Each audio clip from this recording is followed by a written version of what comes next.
ইতিমধ্যেই SIR hearing নিয়ে নির্বাচন কমিশনকে গুরুত্বপূর্ণ নির্দেশ দিল সুপ্রিম কোর্ট।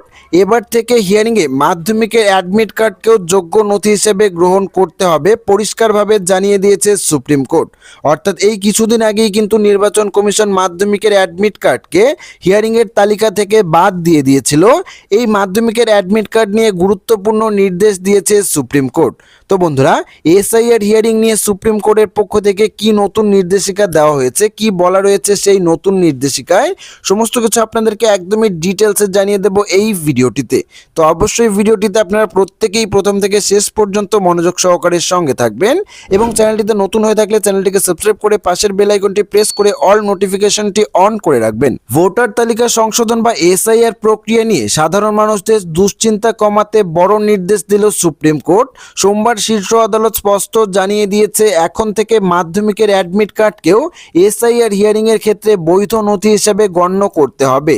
এর আগে জাতীয় নির্বাচন কমিশন এই নথিটিকে গ্রহণে আপত্তি জানিয়ে কিন্তু বিস্তর বিতর্ক তৈরি হয়। অর্থাৎ কিছুদিন আগেই কিন্তু নির্বাচন কমিশন মাধ্যমিকের অ্যাডমিট কার্ডকে হিয়ারিং এর যোগ্য নথির তালিকা থেকে পুরোপুরি বাদ দিয়ে দিয়েছিল।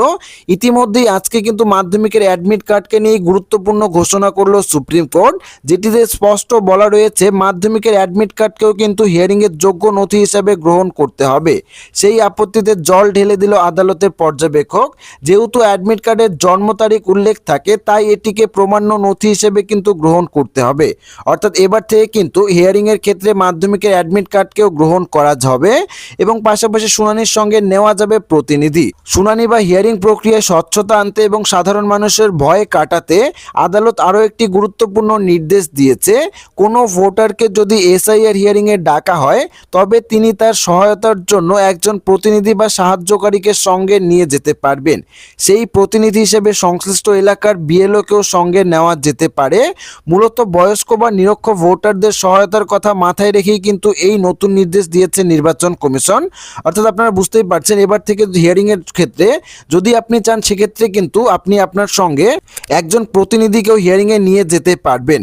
আরও যে নতুন নির্দেশিকা দিয়েছে সুপ্রিম কোর্ট, দেখুন এখানে বলা রয়েছে, বিশৃঙ্খলা রুখতে করার নির্দেশ ডিজিপিকে। রাজ্যের ভিন্ন প্রান্তে এসআইআর শুনানি কেন্দ্র করে সাম্প্রতিক অশান্তির ঘটনা প্রবাহে নজর রাখছে শীর্ষ আদালত।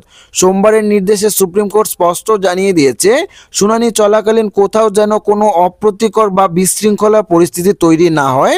শান্তি শৃঙ্খলা বজায় রাখতে রাজ্যের ডিজিপিকে পর্যাপ্ত ব্যবস্থা গ্রহণের করার নির্দেশও কিন্তু দেওয়া হয়েছে।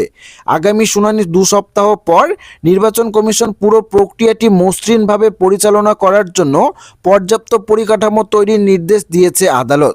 আগামী 2 সপ্তাহ পর এই মামলার পরবর্তী শুনানি হবে শীর্ষ আদালতে। রাজ্যের রাজনৈতিক মহলের মতো লজিক্যাল ডিসক্রিপেন্সির তালিকা প্রকাশের নির্দেশের পর মাধ্যমিকের অ্যাডমিট কার্ডকেও মান্যতা দেওয়ায় তৃণমূল কংগ্রেস ও সাধারণ মানুষদের জন্য বড় রাজনৈতিক জয়।